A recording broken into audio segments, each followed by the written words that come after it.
ba yun? Ito, Premier Green Tea. Yes, palakpakan mo natin. I-introduce niya po sa akin yan. Sobrang nagustuhan ko yung product. Actually, sinare ko din kay Chris and sinare ko din sa tatay ko.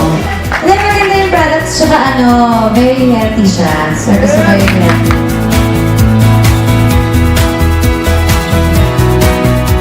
Hindi, syempre natulong niya yung digestion natin. Yes, very good. Tapos, marami. Sobrang ganda nga po nito. Gagawin ko siyang negosyo. Great. Why not, diba?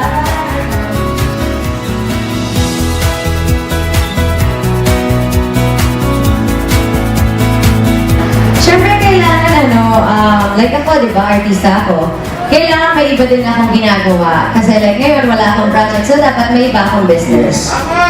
Yes, palakpakan natin. Thank you nga pala sa JC Premier sa pag-invite sa akin.